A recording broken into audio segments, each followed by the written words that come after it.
On today's episode, we're going to dive into part two of a two-part series. Video one, we talked about what an advisor can do for you. Today, we're going to talk about what an advisor can't do for you. And make sure you stay tuned toward the end. We're actually going to give a summary. So important things to remember from both video one and video two. So again, you're going to enjoy today's episode. Stick around.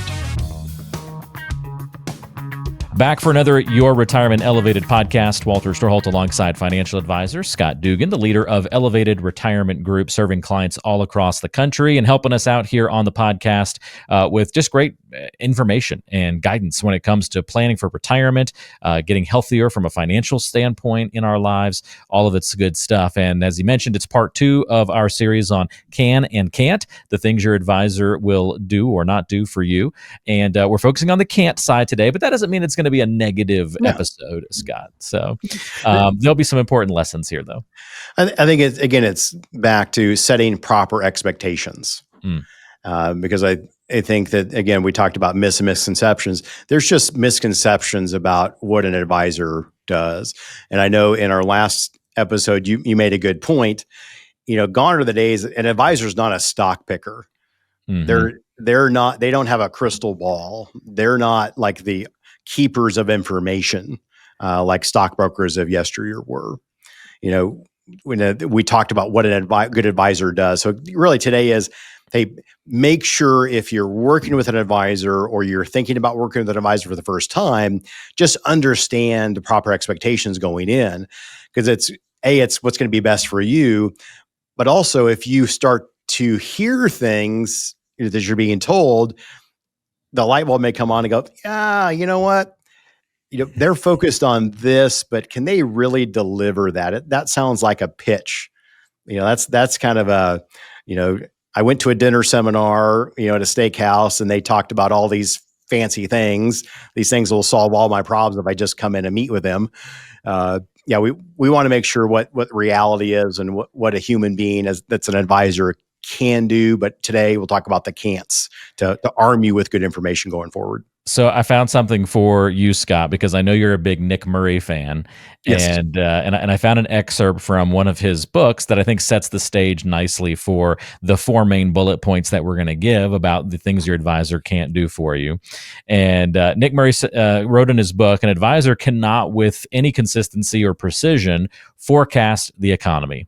No one can. We must always remember that words of the economist and wit John Kenneth Galbraith famously said, economic forecasting exists to make astrology look responsible or respectable.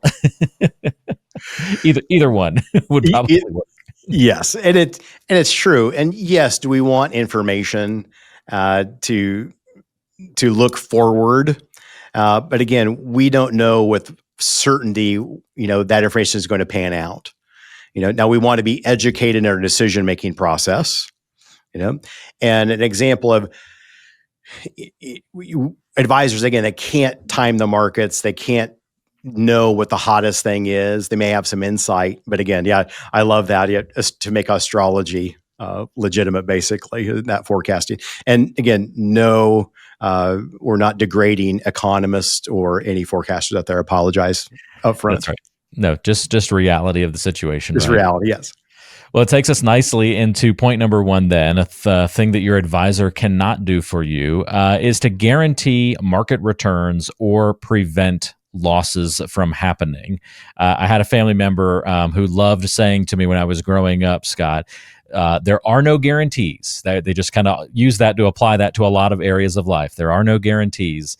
And this is a really important one to remember in a relationship with an advisor.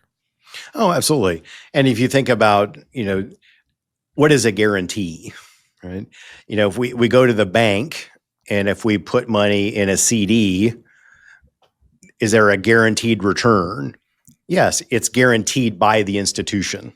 Mm-hmm. So it's based on the balance sheet and the solvency and the management of that entity. So is it risk-free? For the most part. Do banks go under? Yes. Is there an FDI backstop? Yes, up to $250,000. But there is no guarantee that your magic formula is gonna be, guarantee an outcome. again, are there things that maybe give you a higher probability? Are there systems that do that? Yes, there are. But again, they can't guarantee outcomes. They can only try to get the highest probability of success possible and be flexible enough to change things when it's warranted. I think of this one as like a reasonable guarantee. Like there's a reasonable guarantee when you buy that CD that you're going to get that money back and you're going to get the interest agreed upon. But then I think back to when the stock market crashed during COVID. And it was kind of like, well, yeah, it crashed, but it's going to come back up. But it's a little less reasonable guarantee to say it's going to come back up, or that every stock that was affected is going to come back up. Like there's a sliding scale to this guarantee and what's a reasonable guarantee. And then I guess an unreasonable guarantee just isn't a guarantee at all. Correct. And the one thing but you can be certain of, because really what people are looking for is a level of certainty.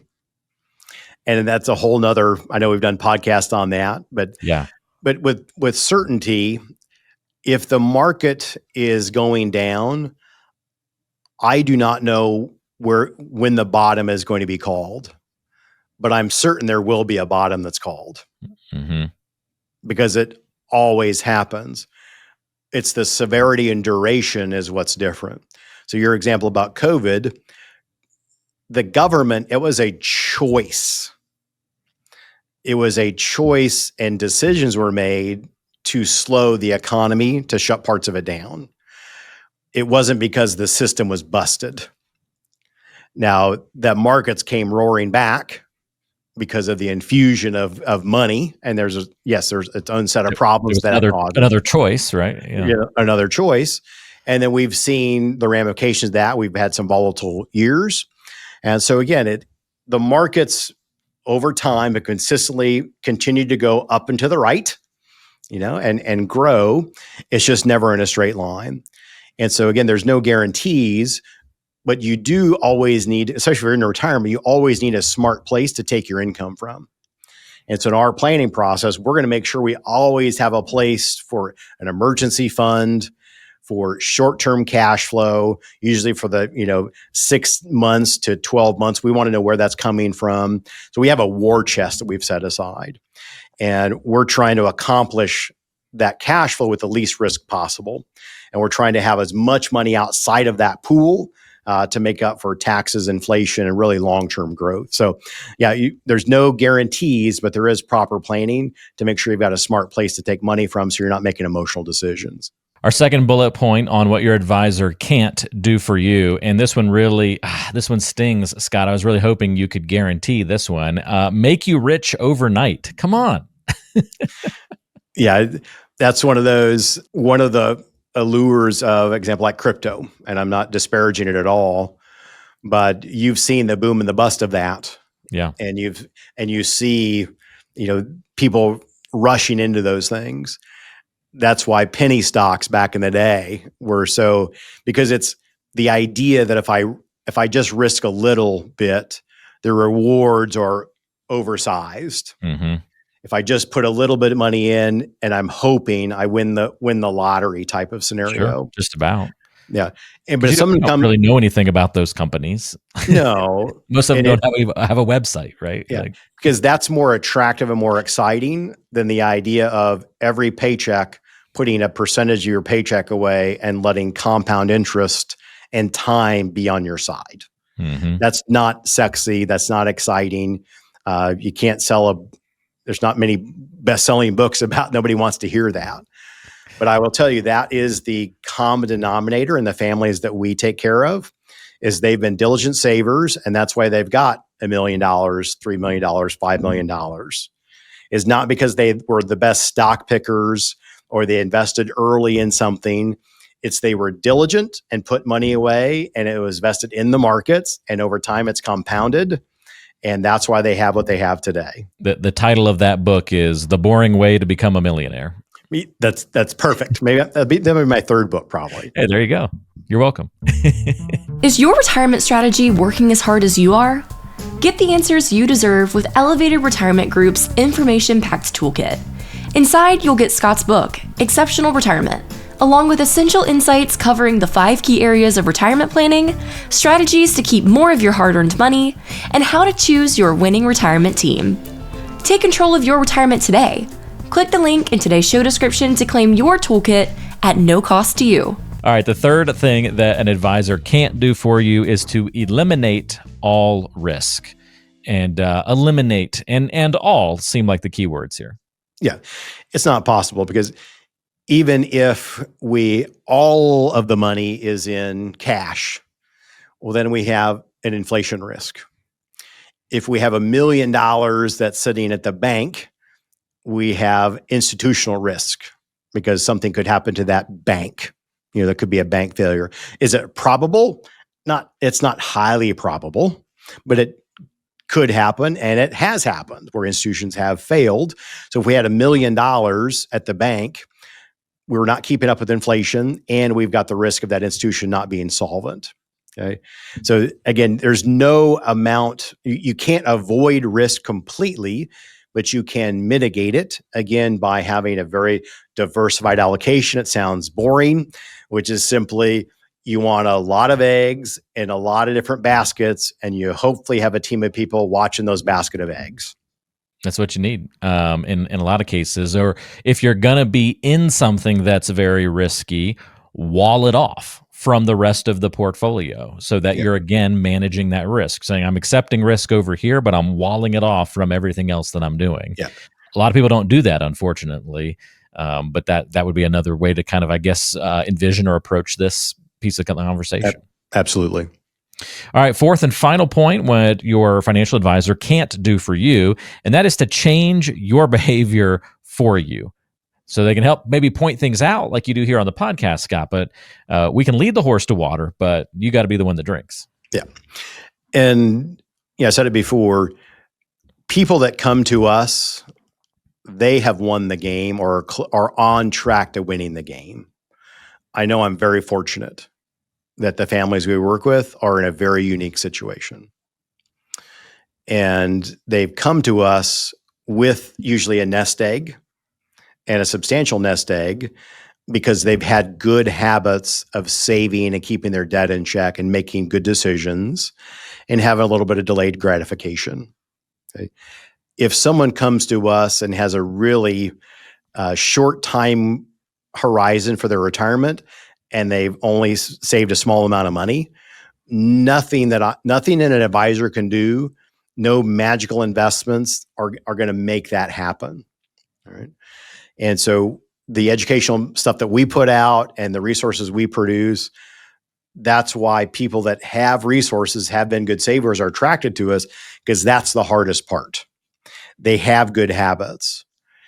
Now, switching from being a good saver and spending those dollars is a big transition psychologically for a lot of people, because that nest egg is a safety net. And the bigger that nest egg got, the bigger the safety net, the more fluffy it was, the more warm and cozy it was.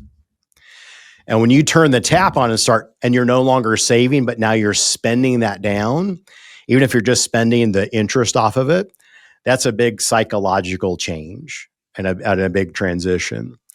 And so the habits that got you to retirement are very important, but those habits don't always serve you well in retirement. And so having someone there to guide you through that process is extremely important, and to make sure to be that guide and to make that switch. So I think it's hugely important, that transitionary period, and having somebody to guide you through that process. It's huge. Again, to recap our 4 points of what a financial advisor can't do for you: guarantee market returns or prevent losses, make you rich overnight, unfortunately, eliminate all risk, and change your behavior for you. Always good to keep those in mind. So, Scott, let's wrap this together with our previous video, which, by the way, if you didn't see, folks, go check it out. The things that your advisor can do for you. Really good takeaways in that one as well. But if somebody doesn't have time to go consume that one completely, Scott, help all this come together for us. Yes, definitely. So I think that premise of assume that good advice is going to cost around 1%, give or take. Some are a little more, some are a little less for the advisory fee. Right? Okay. And the thing that you've got to be comfortable with is the fact that the advisor is providing value above and beyond their fee. And again, that could be saving on taxes, having a good health care plan, making sure your estate and legal plan is put together, managing your behavior, and making sure you stay on track. You've got to be comfortable with that concept, because if you're not comfortable, you're going to have doubts. Or if you say, oh, I want to save that money, I am smart enough to do it. Not saying that you are not. But again, everyone is human, and we're talking about human psychology and reactions to events, to different times of life, different economic things. And so again, an advisor earns their fee above and beyond that by adding value to your life. And that comes in many, many forms. And again, a perfect example, a client, longtime client, they retired. It was a pretty stressful time period in their retirement. They own a part of a business, a lot of ups and downs in that. And he goes, hey, I wanted to tell you that there have been times over the years where we go to the meeting and we enjoyed the meeting and we always felt better after the meeting. But he was like, well, are we getting value for this? It seems, for what they're doing. And he said, after the last few months of you getting us prepared to go into retirement, he goes, I'm never going to have that thought again. He goes, it is worth it. He goes, now we can go do the things we want to do. And they said, extremely happy. And so there's an example of their belief, their feeling, the value providing exceeds the fee we're paying. And that's what we have to be able to do is do that for people. Yeah. It's easier to feel that in times of crisis, right? One of the challenges is, can we have that appreciation and that feeling because times are steady? Because it may be the plan that's making it that steady for you. And not in all cases, it could just be life circumstances. But going back to one of our main takeaways from that first video, it's all about zooming out. So you can't judge that relationship just on 1 year either, right? Look at all the seasons of life that an advisor is helping you walk through, the challenging times, the good times, and the value might be different in those years. And so you've got to kind of take that into the equation. Absolutely. And the next thing that you want to make sure of is your advisor, through good questions, a good process, can construct a plan that is uniquely tailored to help you achieve your goals, desires, and aspirations. It's about you, not the advisor. Correct. It needs to be tailored to you. That means that the plan that's put together for you, you cannot compare your basket of investments to the S&P 500. That is just an artificial benchmark.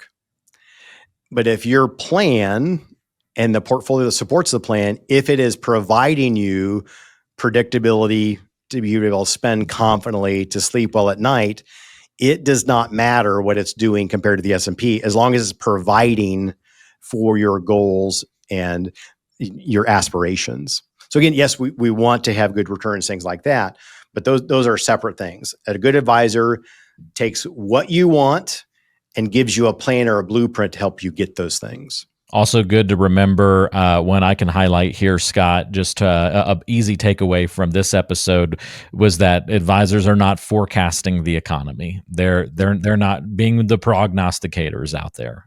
Shouldn't be. Yeah, we are planners, not prognosticators. There it is. Yeah, that's the takeaway. Yes, you should think that we definitely have some insight because of wisdom and time and things like that, but we don't have a crystal ball. But I do know how people react psychologically to different threats out there, and there's no real new threats. They're kind of recycled over and over again. So again, when someone says, well, this time it's different, it's probably not. Maybe a slightly different flavor, but we've probably been through something like this before. We've gotten through a lot of things in the past. That's why you're here today, and you're going to get through whatever is challenging you today. And so again, if it's within our control, obviously. So yeah, definitely we're not prognosticators at all. And again, I think the other thing is it's about having mutual respect for one another. And with our clients, Just like the new clients has thanked us for taking time to answer all of their questions and explain things in a way that really made sense to them. I think that should be a given, but evidently it's not the most common thing out there. But having a mutual respect and having a relationship where we give each other permission to be candid when we need to be candid. Because sometimes there's going to be tough discussions. And we talked about COVID before. One of our clients lives out of state, very bright individual, actually very well versed in trading, things like that. He has an account, he does that, but the money that's going to sustain them for the rest of their lives, he doesn't manage that. And the conversation was, hey, are we going to be able to get out of this thing? I said, hey, we're going to be okay. Explain the situation. Here's what's, they're rolling out. He goes, okay. I said, let's check in a week or two. But if you get stressed, call us. And, time goes by, the markets bounce back up. I just remember that the next time we had a planning meeting, he goes, I just want to tell you, he goes, thank you for talking me off the ledge. Because that would have been a huge mistake to go to cash when I thought emotionally that's what we should do. He goes, I know that was a difficult conversation, because I told him, hey, I'll do whatever. It's your money. I'll do what you want. But you're paying me to give you advice to keep you on track. So I'm giving you this recommendation. And we gave each other permission to be candid with one another. And I'm going to be candid. It's a bad idea to do this now. And he just thanked me for that. So again, it was difficult at the time. I know it was difficult for them. He knew he needed to hear it. He took the information in and he acted on it, even though it conflicted with what we felt internally. We have a good relationship, and they're much better off today because we had that ability to have trust and mutual respect for one another. He let you keep your hands on the steering wheel in that situation and in that scenario, and that made all the difference. Yes. Yeah. And that final thing kind of ties into it. Yeah. Is that if you have a fiduciary advisor that puts your best interest first, they're working for you and putting a plan together for you, then trusting what they're saying is key. And it's kind of like you have decided, you have delegated, you want a driver for this trip. You want to go out. You told us these are the things you want to do. If you want to be driven along this trip, you want to be a passenger here. Now you want to be consulted, you want input, all those things, but resist grabbing the wheel when you've got an advisor that is steering. They're in the car with you. Okay. If you do well, they do well. If we do poorly, you do poorly, we do poorly. They want to get you to your destination. They want to keep you safe. The good ones do. So again, trust that advice. As long as your intuition's there and you've got a good person that's helping you, trust that advice. Don't grab the wheel and try to jerk one way or another. That's a bad idea. Trust me.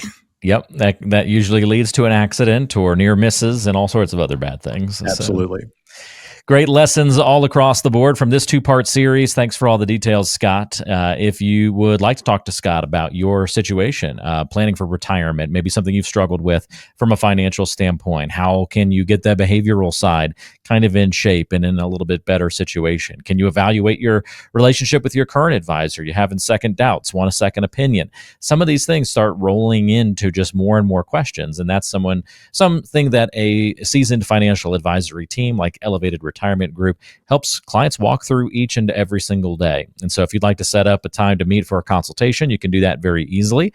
Go to listentoscott.com. You can find out more information there on the show website. We've also got contact information down in the description of today's show, so you can find it easily as well. Scott, thanks for the help, and we'll talk to you again next week. Looking forward to it.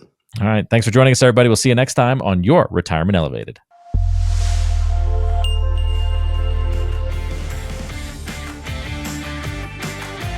Are you on the path to retirement but feel uncertain about your direction? Don't let myths and misconceptions cloud your journey. Before stepping into a lengthy retirement, gain clarity and confidence with a complimentary financial review. Schedule a conversation with Scott Dugan. It's completely free. Just click the link in the description below or call us at 913-393-4724. Let's start a conversation about what's most important to you as you plan for a successful retirement. This video has been prepared for educational and marketing purposes only. The information in this video is general in nature, does not constitute personalized investment advice, and does not provide a complete analysis of the subjects discussed.